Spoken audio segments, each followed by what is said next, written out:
So let's go and take out these guys. What do you want to use, Josh?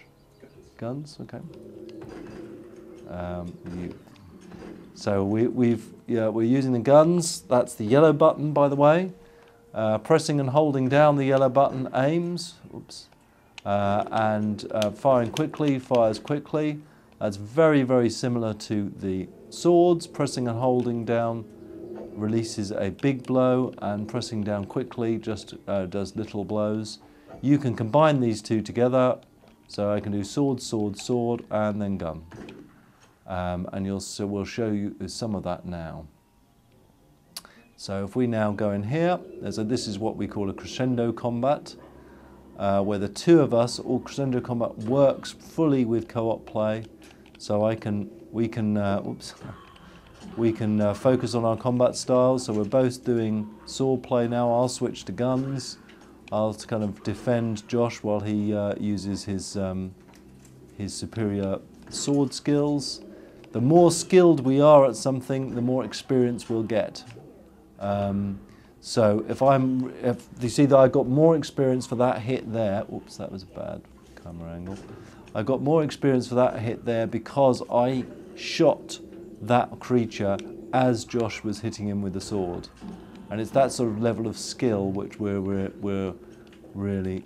Are you going to finish him off? No, let's do another wave. Okay, let's take these ones out. I'm doing all the work here, by the way. So that was the final shot that I got off with there. So you can see how really this dynamic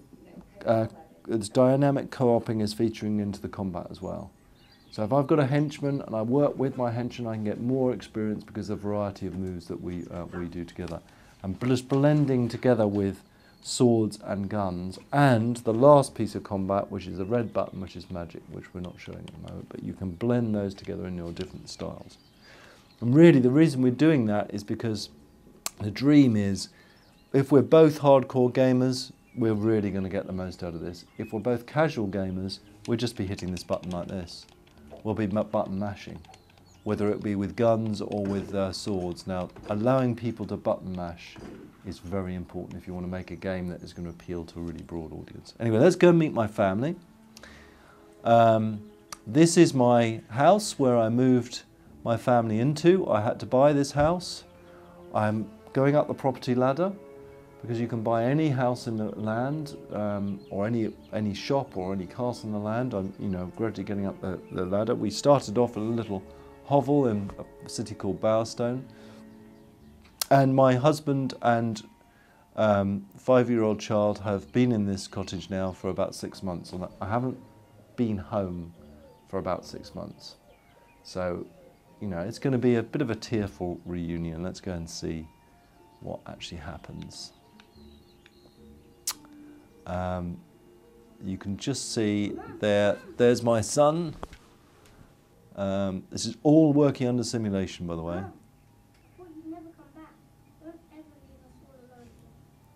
I can actually emote and say sorry to my child there. So that, he said, please come home. Well, you're great, you're home. I want to be an adventurer like you. That's all triggered by simulation now. And that is going to pull at your heartstring if you haven't done that. Let's see how my husband reacts to me coming home.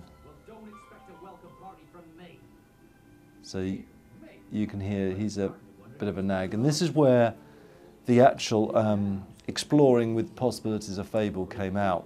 Josh and I have been rehearsing this for a while now, and yesterday early afternoon, Josh found that he could do this. He could shoot my husband, and all for my child, and that's exactly because he's completely free to do that. This is all under simulation. This is not under script, and then he can laugh at it. And the final insult that he discovered today is he can then pick up the experience from shooting my husband. And it's that sort of freedom that we're offering. Fable 2 is different. It's a different game. It's going to be a different experience. You've never played co-op like this before. You've never played combat like this before. You've never played the story like this before, because of the freedom that it really offers you. And that freedom isn't restricted just to story bits. It's We've really focused on the freedom. The whole of the Fable 2 world is completely free roamable. So you're completely free to jump over those fences that you were constricted by in Fable 1. You can buy every single thing in the world, every single abode, every single shop, every single castle that you can get to in Fable 2. So we're thinking it's pretty cool. Any questions?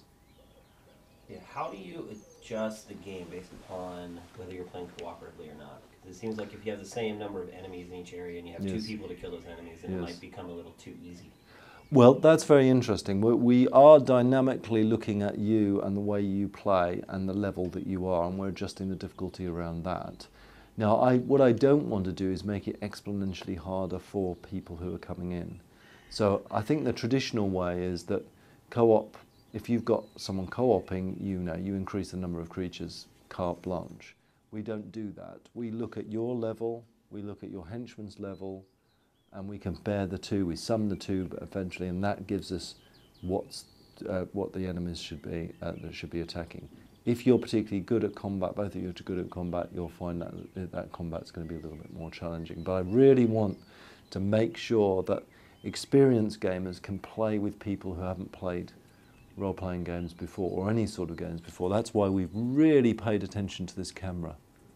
It's so important. A lot of people will actually end up doing, who play games like this, it's very hard for me to do this, but you know what I mean, is if you give them a controller, for inexperienced casual players will end up running against things like this for hours on end.